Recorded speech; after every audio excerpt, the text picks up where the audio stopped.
오늘 23장 그리스도의 교회 이 책 517쪽입니다. 교회에 대한 여러 가지 내용들을 지금 바빙크가 얘기를 하고 있었죠. 자, 교회의 보편성, 또 거룩성, 우리가 사도성, 이런 통일성, 이런 내용들 많이 있죠. 자, 사도성, 그 내용도 우리가 517쪽 내용을 통해서 좀 볼 수가 있겠습니다. 그래서 첫째 문단 제일 밑에 줄에 보면 사도들은 그리스도의 종들이며 하나님의 비밀을 맡은 청지기들이다. 그 다음 문단 사도들 중에서 베드로가 첫 번째 지위를 점유하였다. 쭉 넘어왔어요. 제일 밑에서 세 번째 줄. 예수의 승천 후에 곧 지도권을 다시 회복하였고 마띠아의 선택 과정에서 오순절 설교에서 기적을 수행하는 사역에서 공회 앞에서 교회를 변화함에 있어서 아나니아와 삽비라에게 심판을 선함으로써 복음을 이방인에게 전파함으로써 또 예루살렘에서 개최된 대회 혹은 모임에서 이 지도권을 행사하였다. 사도 베드로가 초대교회 때 많은 역할들을 했죠. 지금 방금 우리가 읽었던 내용들이 바로 베드로 사도의 그런 사도로서의 직분을 이렇게 수행했다는 내용들을 얘기를 하고 있습니다. 그런데 바로 이런 베드로 사도의 사역과 어떤 사도로서의 그런 권위나 이런 것들을 로마 교회가 그걸 잘못 이용하고 해석해서 베드로가 로마 교회의 머리다. 베드로 수위권을 이제 주장을 해요. 교회의 머리는 베드로입니까? 아니죠. 교회의 머리는 예수님이잖아요. 근데 로마 교회가 이 베드로가 한마디로 교회의 이제 머리처럼 이렇게 이제 여겨지고, 그 다음 이 베드로 다음으로 이제 계속해서 교황들이 이제 교황 수위권을 주장하게 되는 거예요. 그래서 로마 가톨릭은 베드로가 다른 사도들에 비해 상위 계열에 속하였고, 또한 그 후 로마에서 첫 번째 교황이 되었다는 이 모든 가설로부터 자신들의 주장을 펼친다. 잘못됐다는 거죠. 그러니까 지금 교황은 모두가 다 베드로 사도의 그 계열에 속해 있는 후계자들이다, 이렇게 보는 거예요. 성경에 그런 게 있어요, 없어요? 성경에는 그런 게 전혀 없잖아요. 근데 자기들이 그렇게 해석을 하는 거예요. 그리고 성경도 잘못 해석하는 거예요. 자, 이렇게 해서 이런 내용들을 얘기하고 있는 거고요. 그 다음 문단 봅시다. 우리는 베드로가 메시아됨을 용기 있고 명료하게 고백한 이후에 예수께서 그에게 너는 베드로라. 베드로란 말은 페트라, 반석이란 말입니다.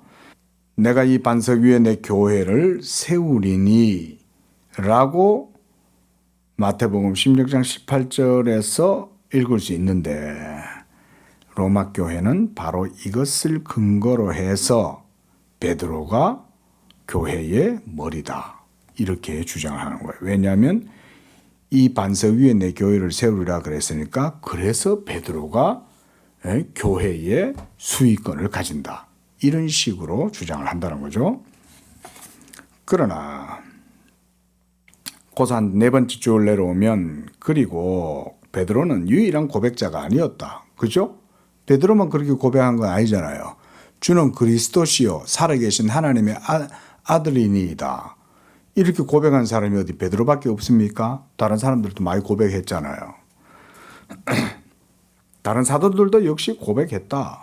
그러므로 단지 베드로 위에 세워진 것이 아니라 사도들 위에 세워진 것이다. 이렇게 표현해야 맞죠. 그러면 사도들 위에 세워졌다고 해서 사도들이 교회의 머리냐? 그건 아니죠. 예수 그리스도의 아포스톨로스, 사도들에 의해서 복음이 전해지고 그 역사적 맥락 속에 역사적 교회가 말씀 위에 세워져 가는 거예요. 우리가 지난주에도 그런 얘기를 했지만 하나님의 계시는 역사성을 굉장히 중요하게 여깁니다. 우리가 이거 꼭 굉장히 중요해요. 보통 우리가 진리다 이렇게 이제 진리라는 개념을 생각하면 어떤 사람들은 진리라는 개념을 어떤 진리를 어떤 사람은 추상, 관념, 이성 이런 식으로 이제 생각하는 사람들도 있을 것이지만 이 진리를 반대로 또 실천적, 실제적 이런 식으로 또 경험적 이렇게 또 생각하는 사람들도 있어요. 진리라는 개념을. 그럼 기독교는 어떨까요? 기독교는 이런 게 다 그 진리라는 개념 속에 이런 게 다 포함이 되면서도 뭐라고 얘기해야 될까요? 전체를 다 포괄한다 이런 논리도 아니에요. 사실은 또 그 어떤 중간적 입장을 취한다 이런 것도 아닙니다. 어떤 유보적인 입장을 취한다든지 절충적인 입장을 취한다든지 이런 것도 진리가 아니에요. 진리 개념은 그런 게 아닙니다. 엄밀히 말하면 진리는 우리가 성경적으로 말하면 예수 그리스도 복음이 진리죠. 그러면 우리가 복음을 진리라고 한번 해봅시다. 성경에 의하면 바로 예수 그리스도의 복음이 우리에게 있어서는 진리예요. 그러면 이 진리성이라는 것이 그러면 단지 추상적이고 관념적이고 이성적인 어떤 그런 것만 있냐? 아니면 실천적이고 실제적이고 어떤 경험적인 이런 것들만 있는 거냐? 진리성이라고 하는 것, 성경이 말하는 진리, 그 진리성, 바로 그게 복음인데 이 복음의 진리성이라는 게 그럼 뭐냐? 여러 가지로 이제 얘기할 수 있겠지만 이게 다 포함된다라고 하는 말은 뭔 말이냐면 역사성을 가진다는 말인 거예요. 여러분들이 지금 예수 믿고 있죠. 지금 여러분들이 예수를 믿기 때문에 이 자리에서 하나님의 말씀을 배우고 하나님을 알아가려고 노력하는 거 아닙니까? 그러면 여러분들의 그 믿음은 실제예요? 아니에요? 여러분들의 믿음은 실제적인 거죠. 그리고 여러분 안에 거하시는 하나님의 성령의 역사는 실제적인 거예요? 관념적인 거예요? 그저 단지 그냥 문학적이고 추상적이고 그런 거예요? 그게 아니잖아요. 하나님이 내 안에 부활의 생명 능력으로 내 안에서 일하시고 지금도 역사하고 계신다. 이건 실제죠. 그러니까 기독교의 진리가 지금 이 시간 역사 속 시공간 속에서 지금 삶을 살아가고 있는 내 속에 진리가 같이 있는 거죠. 그러면 우리가 히스토리컬하다라고 말할 수 있겠죠. 그죠? 역사성이라는 말하자면 그런 거예요. 기독교 계시, 우리가 계시 진리라고 하자면 이 하나님의 말씀의 이 계시라고 하는 것, 이게 하나님의 복음 진리다라고 하면 이 복음의 진리는 역사를 떠나서는 존재할 수 없는 거예요. 어떻게 보면 복음이 역사를 구성한다고도 볼 수 있어요. 오히려 복음과 역사는 괴리된 상태로 이렇게 따로 존재할 수가 없어요. 표현해보면 굳이 우리가 표현하자면 어떻게 보면 하나님의 말씀이 본질이기 때문에 이 복음이 역사를 구성한다고도 볼 수 있어요. 오히려 이게 주체예요. 역사가 주체가 아니라. 그리고 복음에 의해서 이루어진 역사는 그 실제성이 복음에 의해서 이루어지는 거죠. 그래서 우리가 역사를 계시 역사다 이렇게 말하는 거예요. 계시 역사. 하나님이 예수 그리스도의 영으로 택한 백성들 속에 오셔서 일하실 때 그의 실제적 사역이 성도들의 모든 시공간 삶의 전 영역에서 이루어지게 될 때 그런 게 역사적인 신앙이죠. 역사적인 신앙. 우리가 교리도 어떻게 형성됩니까? 많은 교리들이 있죠, 그죠? 우리가 그죠? 웨스트민스터 신앙 고백서도 있고, 뭐 제네바 신앙 고백서도 있고, 도르트 또 신앙 고백서도 있고, 뭐 여러 신앙 고백서들이 많이 있잖아요. 벨기움 신앙 고백서, 뭐 하이델베르그 요리 문답, 뭐 다양하게 있단 말이에요. 자, 그런 것들이 형성되어진 것은 역사의 상황 속에서 나온 거죠. 우리가 아까 밥 먹다가 도르트레이트 총회에 대해서 얘기를 잠깐 했어요. 그렇죠? 그것도 역사적 배경 속에서 나오는 거죠. 역사 속에서 나오는 거예요. 그리고 그 속에서 이단이 일어나면 그것에 대해서 교회들이 일어나서 바른 신앙을 변호하고 세워나가고 지키고 나아가는 거죠. 요즘 우리나라는 어때요?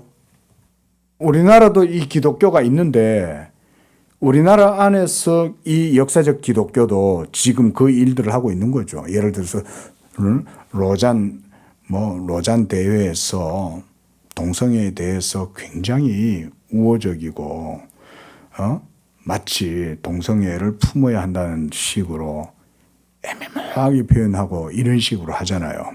그러면 그런 것에 대해서 우리 한국 교회가 어떻게 하겠어요? 그건 잘못됐어 라고 주장을 하겠죠. 그러면 그걸 주장할 때 우리의 신앙을 근거로 해서 우리의 고백과 맞지 않아. 그거는 안 받아들여. 이러면서 우리가 막 그거를 갖다가 선언하기도 하고 이렇게 하죠. 그럼 그런 과정 속에 이제 우리의 신앙이 확립되고 세워지겠죠. 그 종교개혁 당시 때 유럽에서도 마찬가지였던 거예요. 그런 과정 속에 교리가 성립되는 거예요. 펠라기우스하고 어거스틴하고 자유의지에 대한 논쟁들을 하고 그 이전에 무슨 뭐 사벨리우스라든가 여러 이단들이 이단적 주장을 하고 그래서 양태론을 주장하고 단일신론을 주장하고 이렇게 할 때 정통 기독교 교회의 신앙이 그때 확립되고 세워지는 거죠. 이렇게 해서 에베소 공회가 있고 칼케돈 공회가 있고 콘스탄티노플 공회가 있고 이런 식으로 해서 세워져가는 과정 속에 교회의 바른 신앙 고백이 세워지잖아요. 그렇게 될 수 있었던 배경은 뭐 때문입니까? 우리의 신앙이 역사성을 가지기 때문에 그렇죠. 그죠? 네. 그래서 우리가 개신교회는 역사적 개혁 교회이고 개혁 신앙을 역사적 신앙이라고 그래요. 그러니까 하나님의 말씀은 이 계시, 하나님의 계시의 말씀은 예수 그리스도의 복음 진리를 통해서 우리에게 주어지고 이 한반도에도 이 복음이 전해지고 그렇게 함으로써 이 한반도의 모든 상황, 정황 속에 이 시공간 역사 속에 한반도에 이 복음이 전해짐으로써 그 속에서 이 신앙이 이제 교회를 통해서 점점 일어나면서 한국교회 신앙이 형성되는 거예요. 이해되시죠? 그런 게 역사성이죠, 그죠? 그런 것들이 있는 거예요. 그러니까 우리가 기독교 신앙은 그러니까 역사와 절대로 떨어질 수 없어요. 떨어지면 안 돼요. 그래서 519쪽입니다. 두 번째 줄. 사도적인 권세는 교회 위에 있으나 동시에 교회의 봉사와 유익을 위해 의도된 것이다. 사도적 지위는 교회를 위해 제정되었다. 제일 밑에서 세 번째 줄. 교회는 처음에 사도직 외에 다른 직무를 가지지 않았다. 그들이 오늘날 교사들과 목사들, 장로들과 집사들에 의해 행해지는 모든 일을 다 행하였다. 역으로 말하면 그때는 사도직이 있었지만 역으로 점차 기독교회 역사가 발전되는 과정 속에 교회도 어떻게 되는 거예요? 체계가 이제 형성되겠죠. 이해되죠? 무슨 말인지. 체계가 형성되면 자꾸 분화되겠죠. 그죠? 그럼 직무도 분화되겠죠. 그죠? 처음에는 사도들이 구제하는 일까지 다 했잖아요.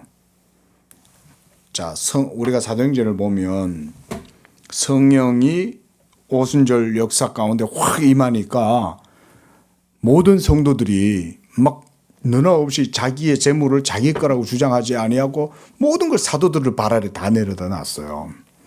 그만큼 당시에 어마어마한 역사가 있었던 거죠. 하나님 은혜가 너무 큰 거죠.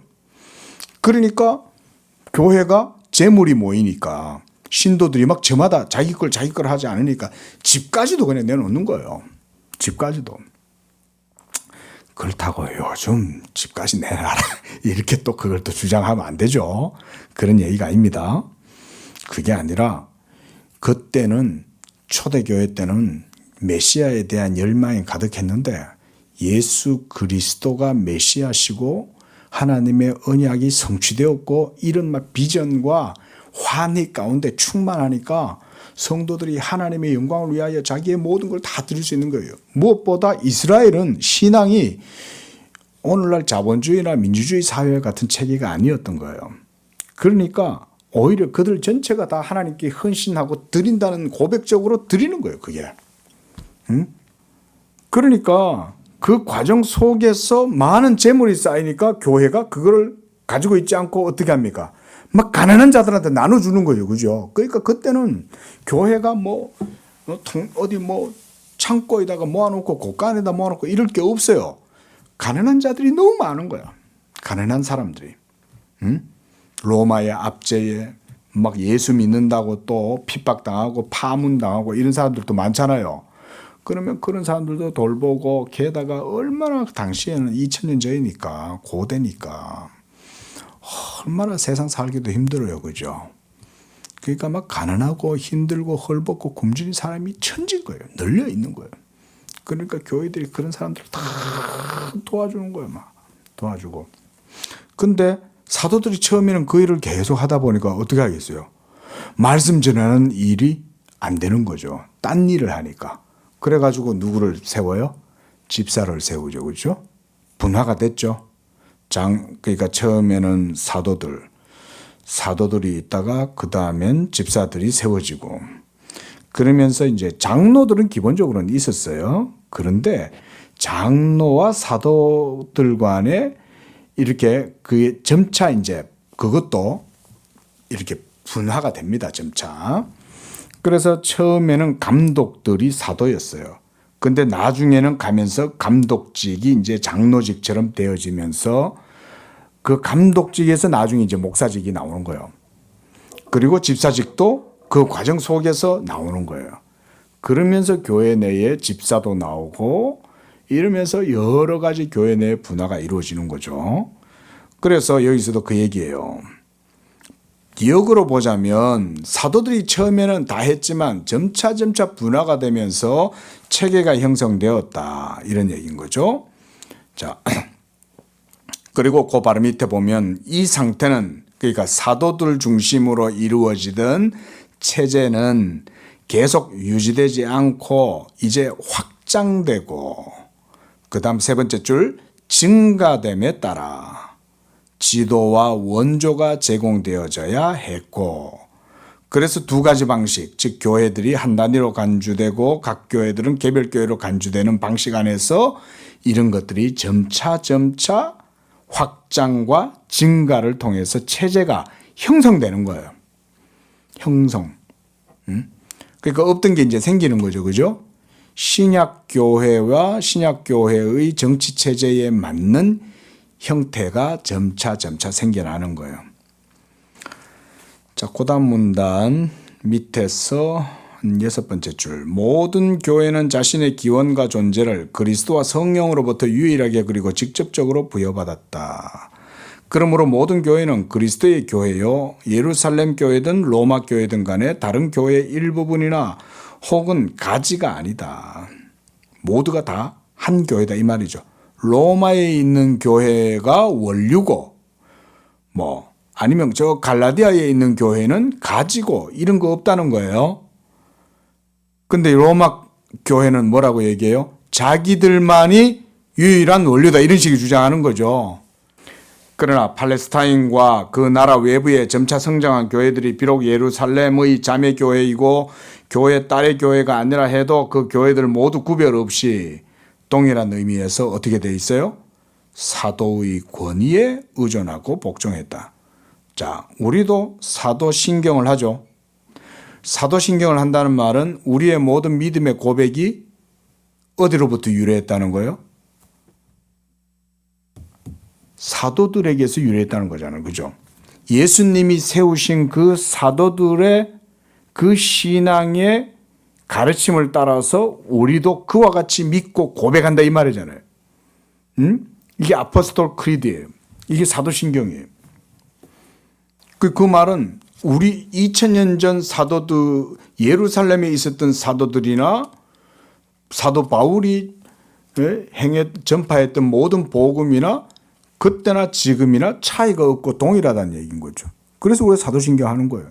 모든 교회들마다 다 사도신경을 하는 이유는 그게 뭐 감리교든 성결교든 어디든 간에 사도신앙의 터 위에 서 있다. 이걸 고백하는 겁니다. 그게 그래서 사도신경이 그런 의미에서 중요한 거예요. 자, 어떤 분은 보니까 사도신경을 되게 가볍게 얘기했는데 그렇지 않습니다.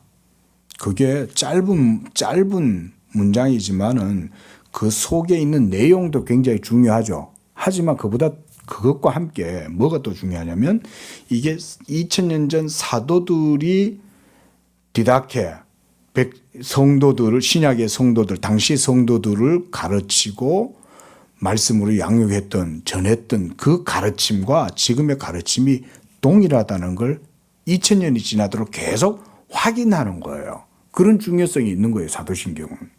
그래서 사도신경을 아무렇게나 폄하하면 안 됩니다.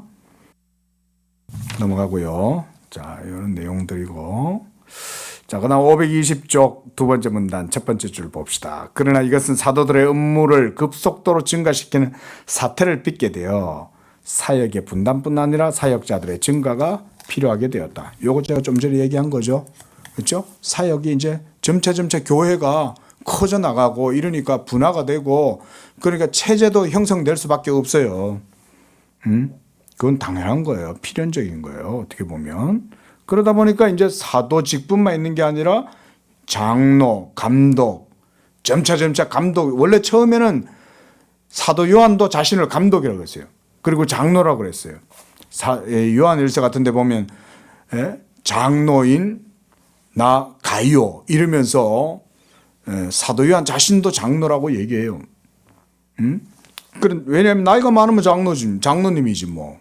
나이가 많으니까 연장자고 공동체 내에 나이가 많은 분들이 그 공동체를 대표하는 건 당연하겠죠. 근데 이게 정차 이제 체제가 이제 필요하다 보면 거기서 이제 감독에서 전문적 감독직으로 이제 나눠지는 거예요. 그러다가 이제 소위 우리가 뭐 비숍 뭐 이런 사람들 있잖아요. 그 로마 교회는 뭐 비숍이다 이런 식으로 주장을 하지만 아주 고대에는 아직 로마 캐톨릭 같은 그런 체제가 없었잖아요. 초대교회와 물론 이제 콘스탄티누스 대제가 밀라노 칙령을 반포하고 난 이후에 기독교가 국교가 되고 그러면서 제도적 교회가 이제 로마와 함께 병행이 돼가면서 자라나잖아요. 그렇죠? 근데 그 이전에도 맨날 감독이 있긴 했지만 이게 국교로 공인이 되고 나니까 이게 이제 아주 감독들이 이제 주교처럼 이렇게 돼가고 그러면서 교황이 세워지고 이런 식이 돼버린 거예요. 그게 점차. 자, 어쨌든. 자, 이러면서 이제 사도들이 교회의 중심이었다가 점차 제도가 확장되고 발전하고 분화되면서 체계를 갖게 되었다. 지금 밥이 그거 설명하는 거예요. 그래서 쭉 내려와 봅시다. 그 다음 두 번째 문단. 세 번째 문단이네요. 우리는 두 번째로 사도들이 다채로운 활동에서 서로 지원하는 동력적 관계를 유지했다는 고찰을 덧붙일 수 있다. 그러니까 직분도 사도 직분만 아니라 다양한 직분들이 있었죠. 그렇죠? 그거 지금 예를 이어다가 쭉 해놓는 거예요. 디모데도 있었고 마가와 누가 바나바 이런 사람들은 사도가 아니잖아요. 이 사람들 사도가 아니었다고요. 그럼에도 불구하고 이들은 사도의 가장 최측근들로 함께 동역했죠. 심지어 바나바는 사도 바울하고 뭐 어깨를 견줄 정도로 대단한 사람 아닙니까? 그래 심지어 막 바나바하고 바울하고 막 엄청나게 싸우잖아요. 아니 사도 바울이면 지금 생각해보면 얼마나 대단해요. 근데 바나바가 그 사도 바울의 사역을 같이 동역하고 사역하다가 의견이 충돌이 돼가지고 서로 막 격앙이 돼가 싸웠다는 얘기가 성경에 나오거든요. 그래서 서로 갈라섰다 막 이런 얘기까지 나오잖아요. 아니 하나님의 종인 사도 바울과 갈라서고 척을 진다? 있을 수가 있겠냐 생각이 들겠지만 초대교회 때는 그런 분위기였던 거죠. 자, 그만 넘어가고요. 고단 문단으로 가봅시다. 자, 이런 직책들 모두 선지자, 사도, 전도자 이런 자들이 점차 이제 죽어요. 그렇죠? 세상을 이제 떠나갈 거 아닙니까? 그리고 사라지게 되면 그들의 직무는 다른 사람들이 대응할 수가 없었어요. 그래서 사도직은 비상직이에요. 비상직. 무슨 말이냐면 계속적으로 이루어지는 것이 아니라 그때 당시에 딱 그 사도들 이외에 더 이상 사도가 없어요. 그러니까 사도직의 계승이라는 건 없어요. 그렇죠? 사도가 그때만 딱 있었는데 예수님이 세우신 12사도 가룟 유다는 자살을 했으니까 그 가룟 유다 대신에 마띠아가 뽑히죠. 그러면 마띠아가 제비를 뽑아서 초대교회 공동체에 의해서 사도로 그가 세움을 받았어요. 그것도 하나님이 베드로한테 시킨 거죠. 그래서 사도의 숫자를 상징적 숫자를 세운 거예요. 그것도 다 저는 의미가 있다고 봅니다. 자, 어쨌든 자 거기까지 지금 설명하지 않겠고요. 자, 어쨌든 그렇게 해서 마띠아가 그 나머지 하나의 사도의 숫자에 편입이 되면서 12사도의 체제가 세워졌죠. 공식적으로. 그리고 교회는 그 12사도의 체제 위에서 모든 교회가 세워져 가는 거예요. 그래서 사도들의 기둥이 그렇게 세워진 거예요. 자, 그래서 거기 보면 세 번째 줄 있죠. 제일 밑에서 첫 번째 제일 밑에 문단에서 세 번째 줄 보면 그들은 교회가 지상에 설립되는 비상 시기에 필요한 인물이었다. 그래서 우리가 사도들은 비상직이다 이렇게 말을 합니다. 자, 그러나 그들의 사역은 주님과 무관하지 않았다. 자, 한번 설명 들어봅시다. 그 이유는 첫째, 그들이 예수 그리스도의 유일한 기초 위에 교회를 세웠고, 둘째, 그들의 증언, 그러니까 사도들의 증언입니다. 그냥 일반인들의 증언이 아니에요. 사도들은 직접 예수님하고 다니면서 예수님이 하신 3년 동안의 사역을 받고 예수님에게 가르침을 받은 사람들이에요. 그죠? 그리고 예수님이 비언하산에서 엘리야와 모세를 만나는 것도 친히 본 사람들이었고, 부활하신 예수님과 함께 40일 동안 동거하면서 예수님이 구워주시는 물고기도 먹고 예수님의 허리 장자국에 손가락도 넣어봤던 사람들이에요. 이런 사람들에 통해서 바로 전 교회가 현 시대에 이르기까지 사도들의 증언에 의존하고 있다는 거예요.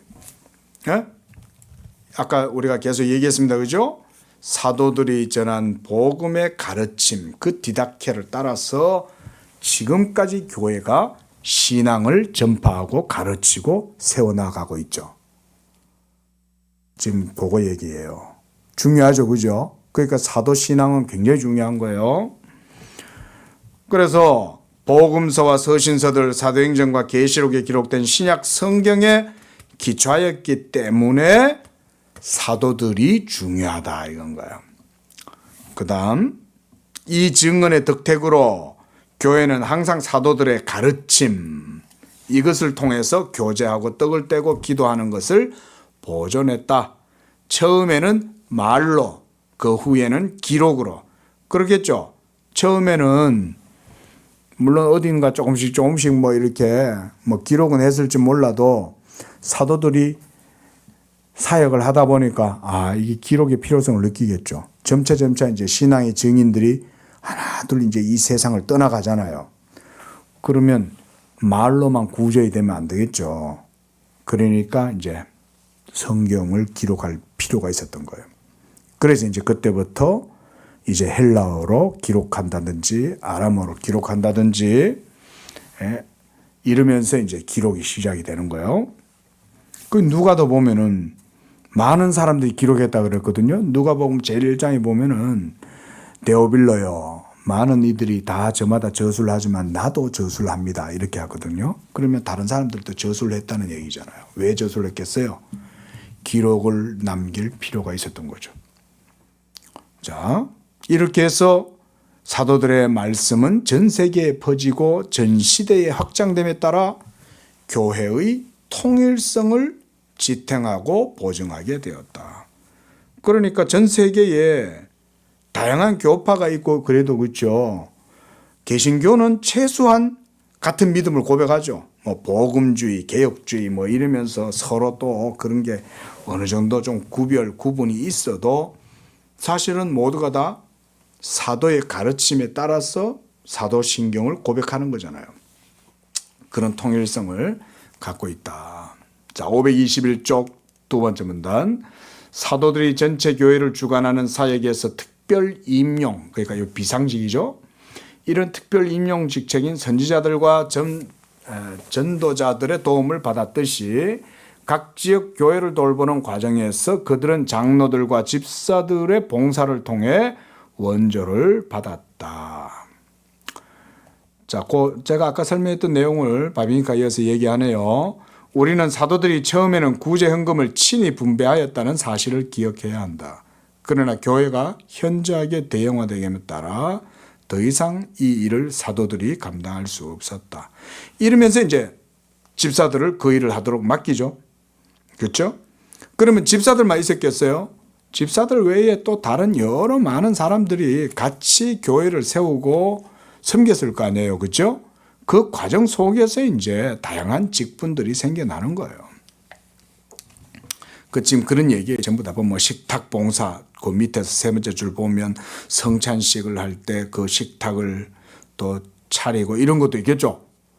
이때는 빵을 가지고 했으니까 또 빵을 누군가 구워와야 될 거 아니에요. 예를 들어서 예루살렘 교회에 초대교회 때 예루살렘 교회의 신도들이 몇 명이었을까요? 좋기 수천 명은 넘을 거 아니에요. 좋기. 예? 그러면 왜냐하면 사도 베드로가 했을 때 하루에 3,000명이 회개했단 말이에요. 그러면 그들이 모두가 다 예루살렘에 거주하는 사람들이 아니었다 손 치더라도 최소한 1,000명 이상은 모였을 거 아니에요. 그렇죠?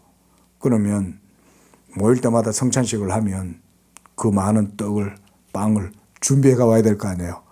그 많은 1,000명, 2,000명이라 칩시다. 2,000명분의 빵을 구워가지고 오려면 얼마나 많은 사람들이 달려들어야 되겠어요. 그럼 거기는 아저씨만 하겠어요. 그죠? 남자 성도들뿐만 아니라 여자 성도들도 모여갖고 밀가루 반죽을 하고 또 뭐 빵가게를 하는 어떤 집사님은 또 밀가루 반죽을 해가 오면 집사님 내가 밀가루 반죽 해가 왔어 이러면 또리 엄마가 밀가루 반죽 해가 온 거 가져왔어 이러면 또 그거 가지고 또 하고 밀가루 반죽도 뭐 2,000명 분이면 한 사람이 해가 올 수 있겠어요? 여러 사람이 또 나뉘어서 하겠죠. 그렇죠? 순이 엄마, 철이 엄마, 영이 엄마 뭐 이러면서 그냥 다 나뉘어가지고 밀가루 반죽 해가지고 오면 또 빵 굽는 사람들은 또 구워가지고 굽고 그래가지고 또 한테 모으면 그것도 술에 실어가지고 또 갖고 올 거 아니에요. 예? 술에다가. 그래가지고는 막 예배당에 모여가지고 전부 다 성찬식을 하면 그 떡을 가지고 또 다 또 나누고 또 테이블을 차리고 말하자면 그런 식으로 할 거 아니에요. 초대교회도 그런 식으로 이루어졌겠죠. 예? 그러면 어때요? 다양한 직책과 분화가 형성되는 거죠. 다양한 자연스럽게 질서가 형성되고 그 질서에 따라서 각각의 직분들이 역할을 수행하고 이러면서 이제 이루어지겠죠. 자, 그런 내용들입니다. 그래서 그 바로 밑에 문단에도 그렇게 해놨습니다. 그렇죠? 다른 교회에서도 역시 집사직이 제정되었다.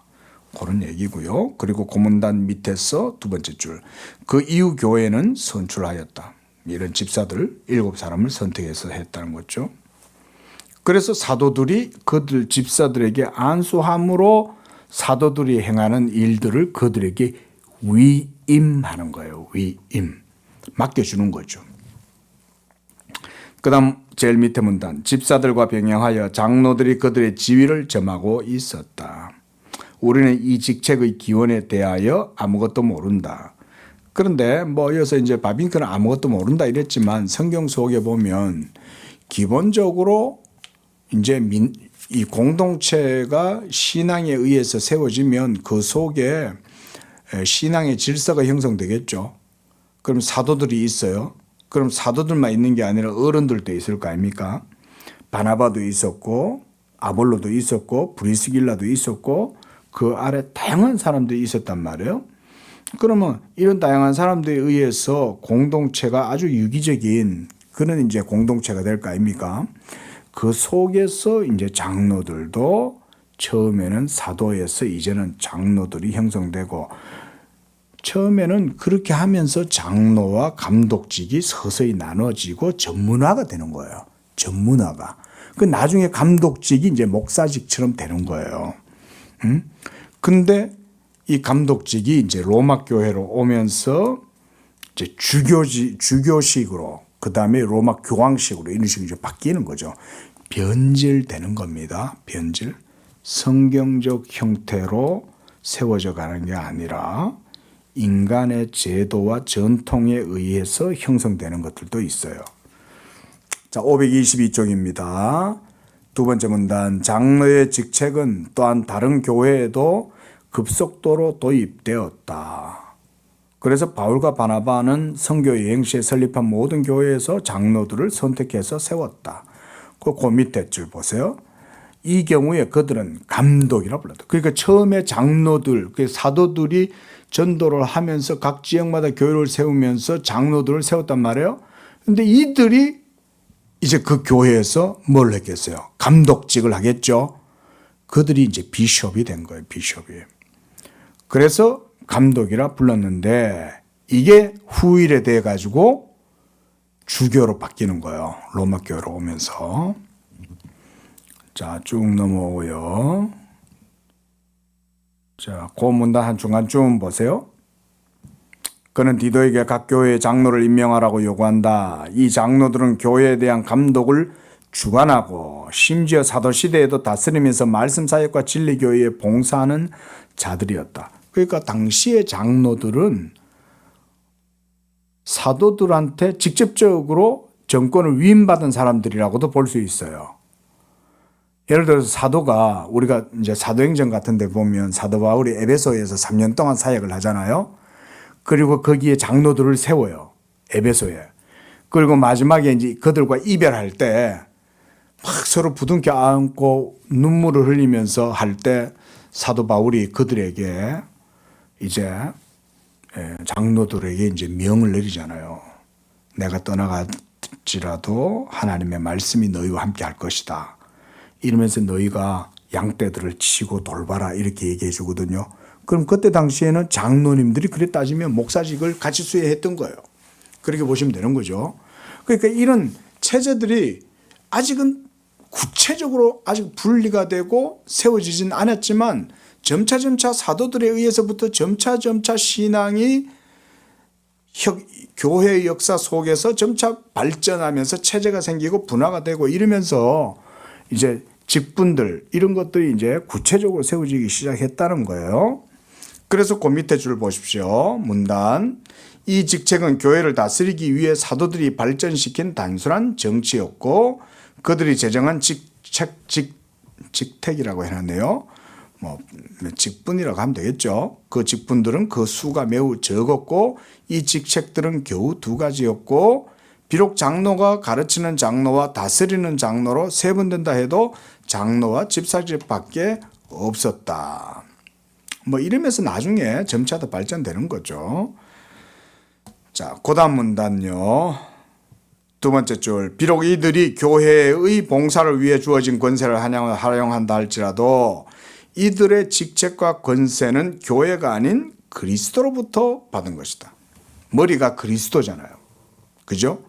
머리가 그리스도고 그 그리스도의 공동체, 몸을 유기적으로 이루어 나아갈 때 교회가 그 직분자들을 세우는 게 아니라 머리로부터 다양한 은사들을 분배받은 자들이 자기 은사대로 주님의 교회의 몸을 덕스럽게 섬기고 세우는 거죠.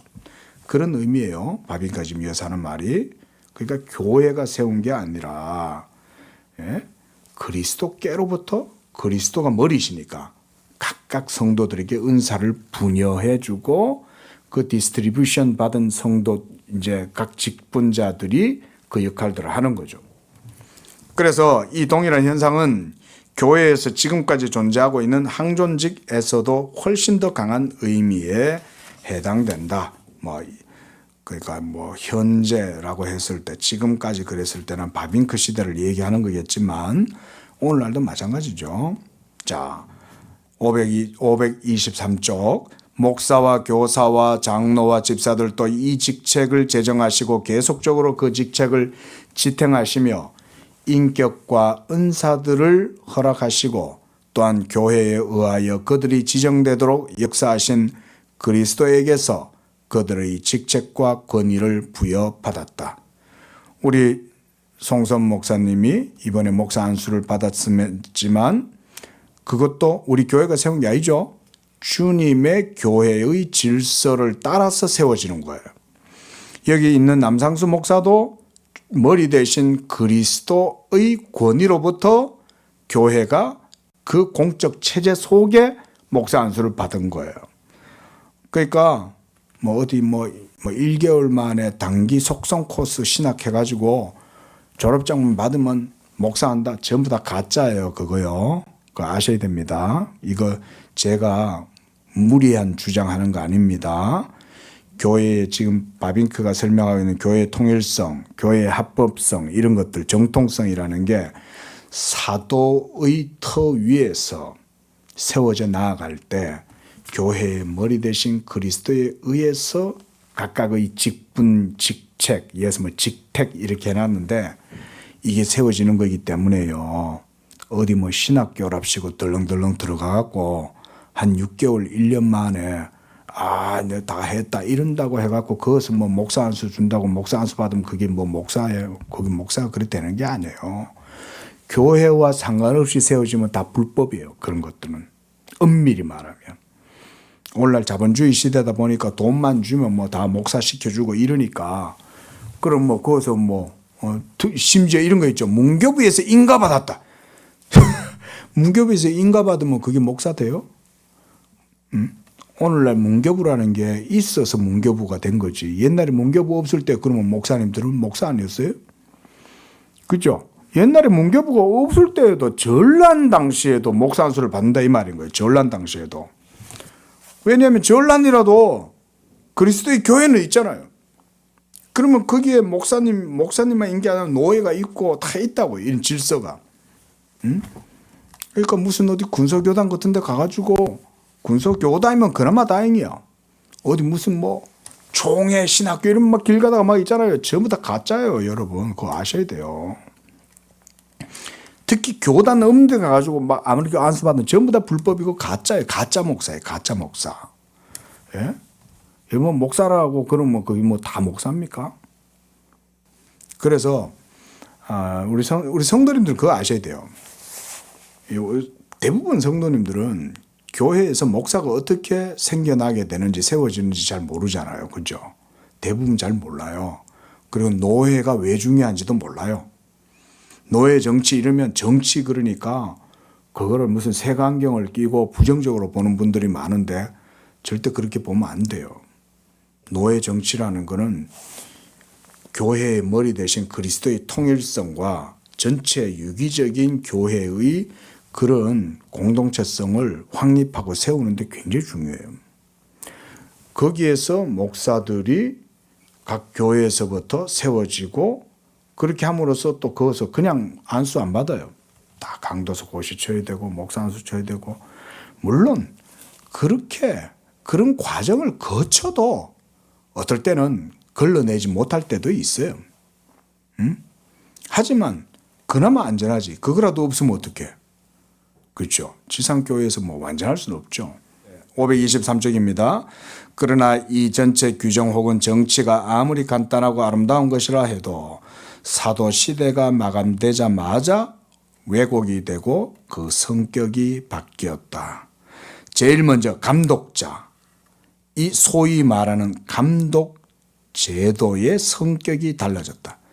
신약 성경에서 그리고 어떤 속사도 시대의 저작에서 장로, 프레스비테르와 감독, 비숍은 여전히 동일한 임무를 지시하는 데 사용되었다. 그러니까 감독이나 장로는 처음에는 맨날 그 사람이었던 거예요. 근데 이게 나중에 오면서 이제 나뉘어지는 거죠. 그러면서 감독의 역할, 감독과 징계의 역할이 최고령자, 장로들에게 주어진 확정된 과업이었는데, 이게 이제 2세기 초에 양자 사이의 구별이 일부 교회에서 행해지게 되고, 감독은 서열상 장로와 집사보다 상위에 위치하게 되었던 거예요. 그러니까 이제 처음에는 장로가 감독직을 같이 했는데, 나중에는 이제 감독이 훨씬 더 전문화된 영적 지위와 어떤 권세를 가진 것처럼 이렇게 이제 된 거예요. 그러면서 상위에 위치하게 되었고, 특별한 직무를 담당하고, 사도들의 계승자로, 교리의 순수성을 보존하는 자로, 교회의 머릿돌로 간주되었다. 이렇게 되면 이제 너무 나가는 거죠. 그죠? 결국 이것이 뭐가 됐어요? 성직 계급 구조를 형성했다. 이 로마 교회의 직제가 이런 그릇된 이런 제도의 발생 가운데 생겨난 겁니다. 로마 교회가. 로마 교회 내에 사제들 안에도 다 계급의 구분이 있습니다. 우리는 총회 가도 모든 목사는 다 똑같은 목사예요. 직제가 아니에요. 예? 직분이에요. 근데 로마 교회는 교황의 영적 권위가 그 밑에 있는 주교와 틀려요. 또 주교들 안에도 또 직급상에 다 틀려요. 근데 이런 계급상의 제도와 계급상의 차이는 영적 자질과 은사의 차이로 또 이렇게 돼요. 그래서 누가 영적 권위가 더 많으냐 안 많으냐 이런 걸로 또 나뉘어져요. 그럼 누가 제일 영적 권위와 권세가 제일 많을까요? 로마 교회 안에서는 교황이죠. 그래서 교황으로 뽑히면 신의 대리자인 거예요. 신의 대리자. 그래서 이 교황이 막 신도가 막 교황님 그러면은 꼭 가가지고 어린 아이의 이마에 한번 뽀뽀를 해줘서 키스를 해줬어. 그러면 그 아이는 주님을 만난 것보다 더한 은총을 누리는 거예요. 자, 그런 게 말이나 돼요? 그리고 교황이 어때요? 교황이 그런 자질을 갖고 있기 때문에 딱 옛날에 우리나라의 김포공항에 요한 바오로 2세가 다 와가지고 어떻게 합니까? 비행기에서 딱 내려가지고 어떻게 해요? 한국 땅에다가 입을 맞추잖아요. 자, 그게 거룩하게 보이면 큰일 나는 겁니다. 근데 그게 왜 땅에다 입을 맞추는 걸 사람들이 귀하게 얘기했어요? 교황이 신의 대리자인데 신의 대리자가 이 한국 땅에다가 입을 맞춘 거야. 응? 그러니까 이게 얼마나 이 한반도가 신의 은총을 받은 거냐 이래 되는 거죠. 이해되세요? 그래서 로마 교회는 사제들이 신도들한테 이 성찬 같은 거를 행할 때 그런 것뿐만 아니라 또한 죄사함 같은 것도 사제들의 영적 권위를 가지고 하잖아요. 고해성사실 같은 데에서 이 사람은 예수도 안 믿는데 술을 한 잔 먹고 나와가지고 신부님 제가 죄를 지었는데 이러면서 막 얘기하면 사제가 거기 앉아가지고 이제 죄사함을 구해주죠. 형제님, 자매님, 당신의 죄를 주님이 아실 겁니다. 예? 사함 받았습니다. 이러는 거죠. 예수는 안 믿으면서. 그거 얼마나 비성경적이라고 말할 수도 없는 거죠. 기독교가 아니죠. 예수를 믿고 예수 이름으로 죄사함을 받아야 되는데 사제가 더군다나 또 예수 이름으로 죄사함도 안 해줘. 에? 성모 마리아께서 이런다고 또. 에? 자, 뭐 어쨌든 이런 식으로 다 이제 그래서 그 보면 성직 계급 구조를 형성하고 장로 집사에게서 그 모든 독립성을 박탈하고 신자들을 단지 미성숙한 평신도 수준으로 전락시키고 한편으로 감독과 성직자들을 교회 위에 올려놓았다. 그들 중에서도 로마의 감독은 전체 교회 군주 역할의 지위까지 올려놓았다. 그래서 옛날에는요, 봉건 영주 시대 때 이럴 때는 황제보다 교황이 훨씬 지위가 높아요. 그래서 황제가 교황 밑에 무릎을 꿇는 거야. 그래서 베드로의 계승자로 자처하는 로마의 감독은 하늘나라의 열쇠를 담지하고 그리스도의 지상 대리자로 행세하며 교황으로서 신앙과 삶의 문제에 신적이고 무오한 권력의 옷을 입는 것으로 간주되었다.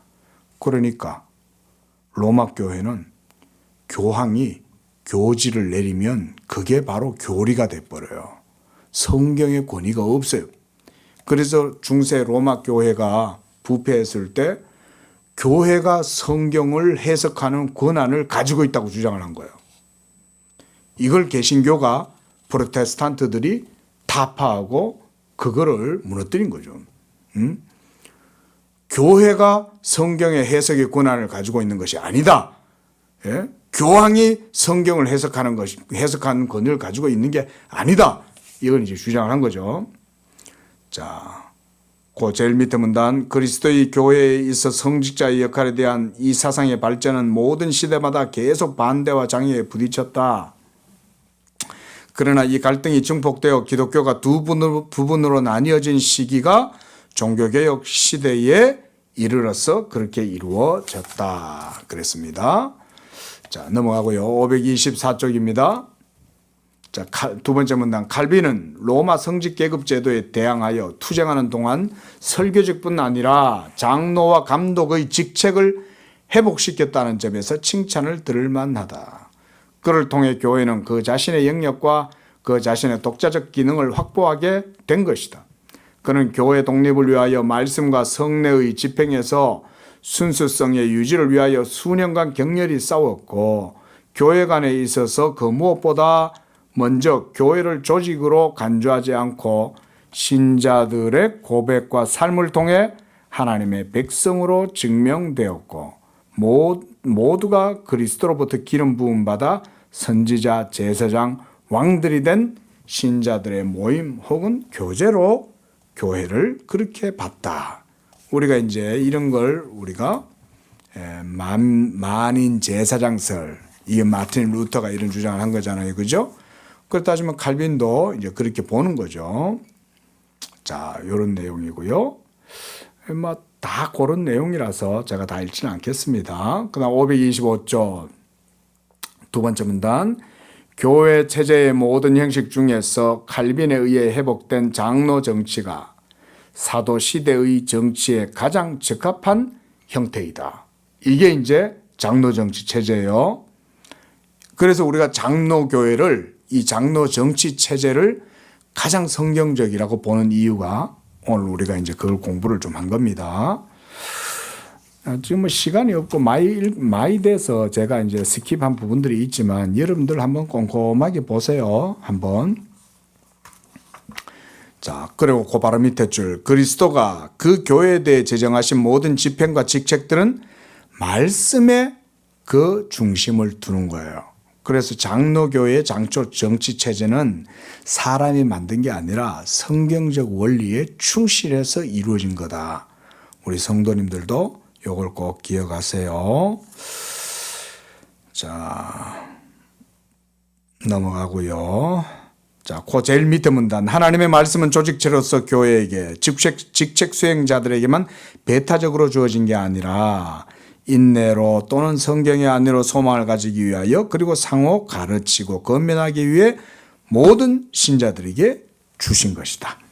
이게 로마 교회 가면 사제들만 이 역할을 하잖아요. 특히 종교개혁 당시 때는 그랬죠. 예? 그래서 일반인들은 성경을 못 읽었는데 독일에서 루터가 성경을 번역을 한 거죠. 그래서 일반인들도 성경을 읽을 수 있도록 해준 거죠. 이런 것들이 큰 역사를 일으킨 거예요. 자, 넘어갑시다. 526쪽입니다. 말씀은 은혜 언약의 표와 인이 되고 그러므로 신앙을 강화하는 데 도움이 되는 성례 안에서 확증된다. 성례, 이러면 세례와 성찬이죠. 그렇죠? 또 쭉 내려옵니다.